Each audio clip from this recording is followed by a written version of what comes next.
the ITV channel, there's a presenter, he talks to the spokesman of Israel. And he says that, but it didn't all begin on October 7th, did it? And the Israeli spokesman says, I warn you against contextualizing October 7th. A really nasty threat.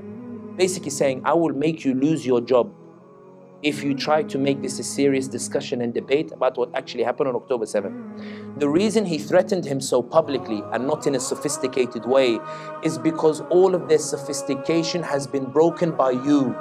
All of their ability to have this sophisticated control over the narrative has been broken by you.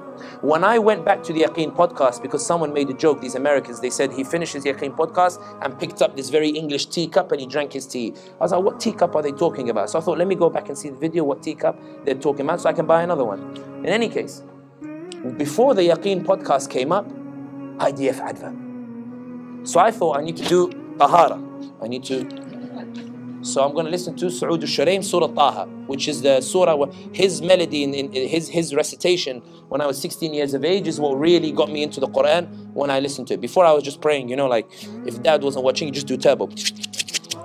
After that surah, I took my prayers very seriously, especially because, you know, when you memorize a big surah as a teenager, there's a bit of prestige to it, because all your friends are just reading Qul a'udhu bi rabbin nas, malikin nas, and then you come out and you go qala fama rabbukuma ya Musa qala rabbuna alladhi, and genuinely you feel, you start and they're like, Sami, you know, you take way too long in prayers now. I'm like, it's Surah Taha, it's a long surah. When I opened Su'ud al-Shuraim to make tahara from seeing the IDF advert, it's like the IDF wanted to do the Bismillah for me, because it popped up before Su'ud al-Shuraim. For those of you who know social media advertising, you'll know that in order to get an advert on things that are unrelated to the issue, you need to spend a hell of a lot of money. You need to spend a lot of money. Like I remember when I first started Facebook adverts many years when I was trying to start the international interest to make it spread. And I'd be like, I want it to be popular in America, UK, English-speaking countries, Malaysia, this place.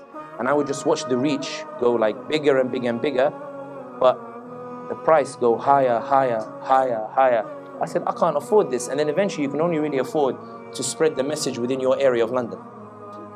So for them to spend that much money shows that they spent billions in order to restore control over the narrative.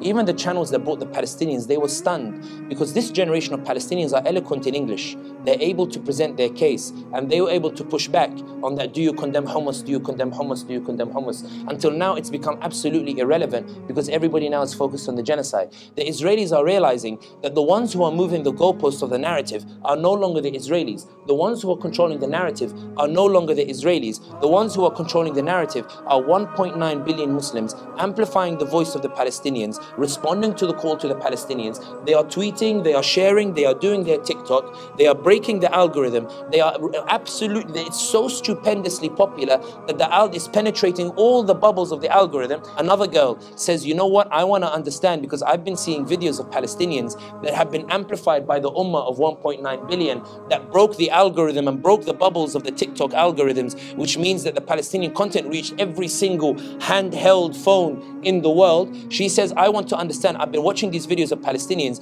they're being bombed and killed, but they keep saying Hasbunallahu wa ni'mal wakeel. They keep saying Inna lillahi wa inna ilayhi raji'un. They keep saying everything belongs to Allah subhanahu wa ta'ala and we will continue to struggle and we will continue to resist. I want to know where they get their resilience from. And they keep quoting these passages from the Quran. So I'm going to use my TikTok and we're going to go through pages of the Quran together. You, my audience, every day we're going to do so. 1 week later, she says, La ilaha illallah, Muhammadur Rasulullah. And I saw her with Haifa Yunus at one of the conventions.